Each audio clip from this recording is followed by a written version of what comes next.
Welcome to stock study Nifty bank Nifty নতুন analysis ভিডিওতে আপনাদের সবাইকে স্বাগতম। দেখুন, নিফটি আজকে একটা ইম্পর্টেন্ট লেভেল ব্রেক করেছে। লাস্ট অ্যানালিসিস ভিডিওতে আমরা ডিসকাস করেছিলাম যে নিফটির ক্ষেত্রে 21,800 থেকে 850 রেঞ্জ ইম্পর্টেন্ট। যদি এই লেভেলের নিচে নিফটি ক্লোজ দেয়, নিফটি উইক।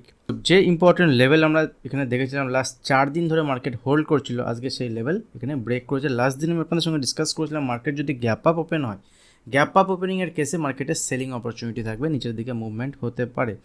বড় মুভমেন্ট না হলেও এখান থেকে কন্টিনিউ নিচের দিকে মুভমেন্ট হচ্ছে এবং নিফটি 21,800 কাছাকাছি ক্লোজ দিয়েছে। দেখুন, এই লেভেলটা ইম্পর্টেন্ট কেন?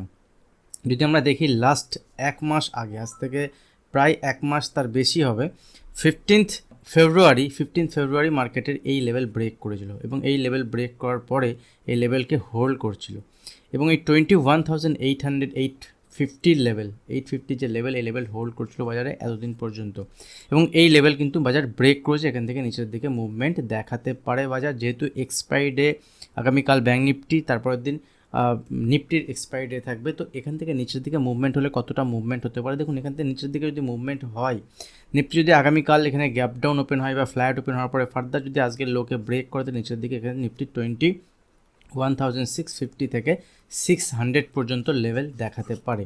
উপরের দিকে মুভমেন্ট হতে গেলে নিফটিকে অ্যাটলিস্ট এখান থেকে 21,900 যে লেভেল, 21,900 লেভেলের উপরে গিয়ে ক্লোজ দিতে হবে এবং উপরে গিয়ে ক্লোজ দিলে খুব বড় মুভমেন্ট নয়। এখানে 21,900-এর উপরে 22,000 ইম্পর্টেন্ট লেভেল, রেজিস্ট্যান্স লেভেল। এই লেভেল যদি ব্রেক করে ফার্দার উপরের দিকে মুভমেন্ট হতে পারে।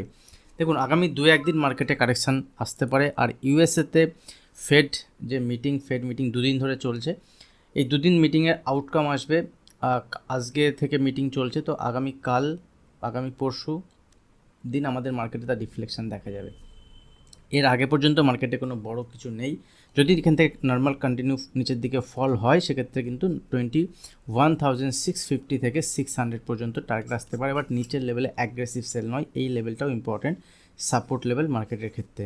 যদি ব্যাঙ্ক নিফটির ক্ষেত্রে দেখি, দেখুন ব্যাঙ্ক নিফটি এখান থেকে আজকে মুভমেন্ট খুব ছোট মুভমেন্ট, ন্যারো একটা রেঞ্জের মধ্যে ট্রেড করেছে। উপর নিচে মিলিয়ে যদি দেখি, উপরের দিকে 46,600 আর নিচের দিকে 46,280, মোটামুটি 200-300 পয়েন্টের রেঞ্জের মধ্যে ব্যাঙ্ক নিফটি ট্রেড করেছে, খুব বড় কোনো মুভমেন্ট নেই। বাট মিড ক্যাপ ইন্ডেক্স যদি আমরা দেখি, as per our last analysis, আমি এই ট্রেন লাইন আপনাদের সঙ্গে আগেই ড্র করেছিলাম, এখান থেকে ব্রেক করেছিল, তারপরে এখান থেকে কন্টিনিউ মুভমেন্ট, লাস্ট অ্যানালিসিস ভিডিওতেও ডিসকাস করেছিলাম। এই লেভেল যদি ব্রেক করে, কারণ এটা জাস্ট নর্মাল একটা বাউন্স, এখান থেকে এতটা মুভমেন্ট হওয়ার পরে এখান থেকে কিন্তু নিচের দিকে মুভমেন্ট হতে পারে।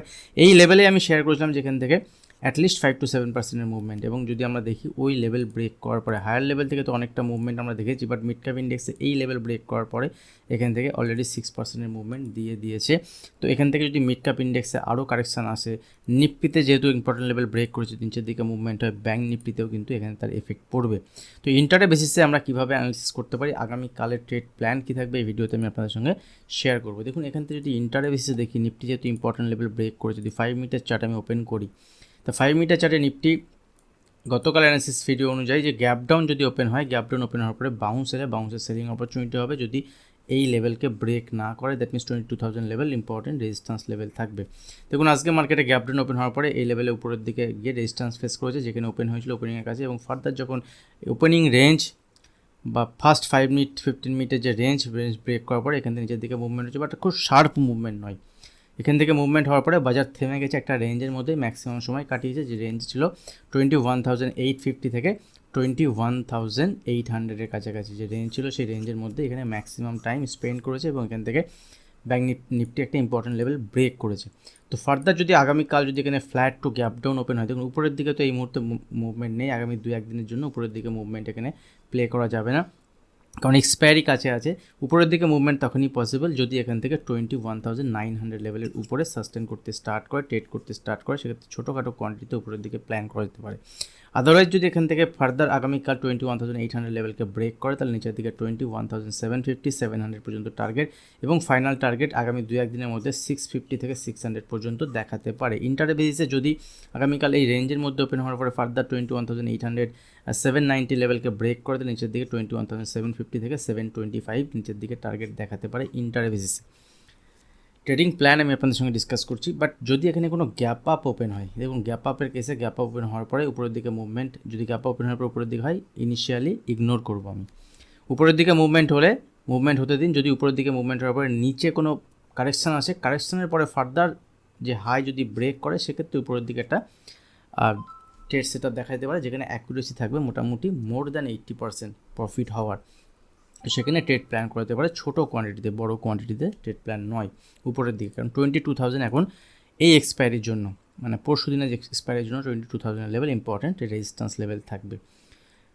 নিফটি ক্ষেত্রে তো একটা প্রেশার আমরা দেখেছি, ইম্পর্টেন্ট লেভেল ব্রেক করেছে। ব্যাঙ্ক নিফটির ক্ষেত্রে যদি দেখি, দেখুন ব্যাঙ্ক নিফটি সেই ট্রেন লাইন যেটা আমি ড্র করেছিলাম, লোয়ার লেভেল থেকে একটা ট্রেন লাইন আমি ড্র করেছিলাম আপনাদের সঙ্গে লাস্ট দিনও, এই ট্রেন লাইনের কাছাকাছি বা ট্রেন লাইনের কাছে ক্লোজ দিয়েছে, বা এই ট্রেন লাইনের লেভেলকে ব্রেক করে নিচে এলেও প্রিভিয়াস যে লো ছিল লোকে ব্রেক করেনি, এখানে একটা ইনসাইড ক্যান্ডেল আমরা বলতে পারি। বাট এখানে লাস্ট 3-4টে ক্যান্ডেল যদি আমরা দেখি ডোজি ক্যান্ডেল, কোনো কোনো ডিসিশান নেই বাজারে। তো এখান থেকে যদি বাজার ফার্দার আজকের লোকে বাজার ব্রেক করে, দ্যাট মিনস 46,200 লেভেলকে যদি বাজার ব্রেক করে, নিচের দিকে সিধা 46,000 টার্গেট হবে, এবং 46,000 লেভেল ব্রেক করলে ব্যাঙ্ক নিফটির ক্ষেত্রে যে ইম্পর্টেন্ট সাপোর্ট লেভেল, দেখুন একবারে না এলেও 45,200 থেকে 45,000 লেভেল, 46,000 লেভেল ব্রেক করলে 45,800 থেকে 750 নিচের দিকে একটা মুভমেন্ট দেখা যেতে পারে ইন্টারডে বেসিসে। উপরের দিকে মুভমেন্ট হতে গেলে ব্যাঙ্ক নিফটিকে 46,750 উপরে ক্লোজ চাই। 46,750 উপরে যদি একটা একদিন ক্লোজ দেয়, সেক্ষেত্রে উপরের দিকে মুভমেন্ট ব্যাঙ্ক নিফটির ক্ষেত্রে দেখা যেতে পারে। যদি intraday trading plan, intraday chart দেখি, ব্যাঙ্ক নিফটি কোনো মুভমেন্ট নেই আজকে সারাদিন। ব্যাঙ্ক নিফটির রেঞ্জের মধ্যে ছিল, নিচে এসছে, নিচে এলেও কিন্তু নিচে থেকে বাউন্স, উপরে গেলে উপরের লেভেলে সাস্টেন করতে পারেনি, একটা নার্ভাসনেস ব্যাঙ্ক নিফটির মধ্যে কাজ করছে। নিফটির আজকে সেল আমরা যেটা দেখেছি সেটা আইটি স্টকে, টিসিএসের মোর দ্যান 3% ফল আমরা দেখেছি। ব্লক ডিল হয়েছে, বিভিন্ন আইটি স্টকেরও একটা ফল আমরা দেখেছি, কারেকশন ওভারঅল আইটি স্টক, যার জন্য নিফটিতে 1% ফল হলেও ব্যাঙ্ক নিফটিতে অতটা ফল হয়নি। ফাইন্যান্সিয়াল সেক্টর যদি আমরা দেখি, বাজাজ ফাইন্যান্স একটা ভালো মুভমেন্ট আজকে পজিটিভ সাইডে আমরা দেখেছি।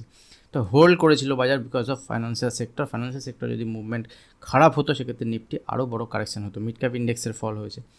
তো এখান থেকে আগামীকালের জন্য 46,200 ইম্পর্টেন্ট লেভেল, যদি 46,200 ব্রেক করে, 46,250 লেভেল ব্রেক করে, নিচের দিকে মুভমেন্ট হবে। উপরের দিকে যদি কোনো কারণে গ্যাপ আপ ওপেন হয়, গ্যাপ আপ ওপেন হওয়ার চান্সেস কম থাকবে, বাট যদি তবু ওপেন হয়, সেক্ষেত্রে 46,500 উপরে ব্যাঙ্ক নিফটি বাই সাইডে প্লে করা যেতে পারে ছোটোখাটো কোয়ান্টিটিতে। কারণ গ্যাপ আপ ওপেন হওয়ার পরে সঙ্গে সঙ্গে ট্রেড নেওয়া যাবে না, গ্যাপ ওপেন হওয়ার পরে নিচে আসতে, নিচে যদি এসব লেভেলের সাপোর্ট নেয় 46,450 সাপোর্ট, 400 সাপোর্ট নিয়ে ফার্দার যদি ওপেনিং রেঞ্জ ব্রেক করে, তাহলে এখানে ট্রেড প্ল্যান করা যেতে পারে উপরের দিকে। আদারওয়াইজ উপরের দিকে এই মুহূর্তে ট্রেড প্ল্যান নয়, একদিনের প্রাইসেশন তৈরি হতে দিন। একদিন প্রাইসেশন তৈরি হওয়ার পরে নেক্সট দিন থেকে উপরের দিকে ভাবা যেতে পারে। কোনো রেঞ্জের মধ্যে, ছোটো রেঞ্জের মধ্যে থাকলে সেখানে বড় কোনো ট্রেড সেট আপ দেখা যাবে না। দেখুন যদি মিড ক্যাপ ইন্ডেক্সের ক্ষেত্রে দেখি, মিড ক্যাপ ইন্ডেক্স ইন্টারেস্টিং, এবং মিড ক্যাপ ইন্ডেক্স নিয়ে একটা ভিডিও আপনাদের সঙ্গে শেয়ার করেছি, যে মিড ক্যাপ ইন্ডেক্স কীভাবে এখানে ট্রেড করা যায়, কত কোয়ান্টিটি, কী ব্যাপার, ডিটেলস আমি শেয়ার করেছি।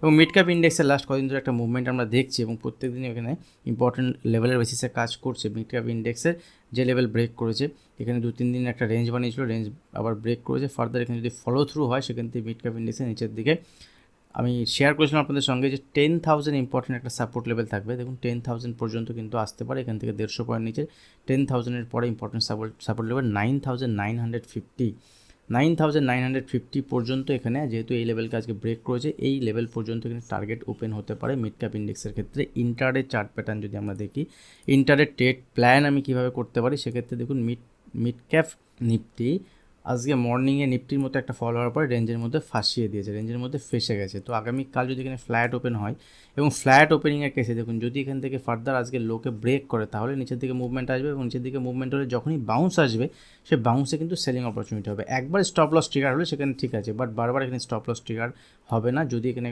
গ্যাপ ডাউন ওপেন হওয়ার পরে বাউন্সে সেলিং অপরচুনিটি হবে নিচের দিকে।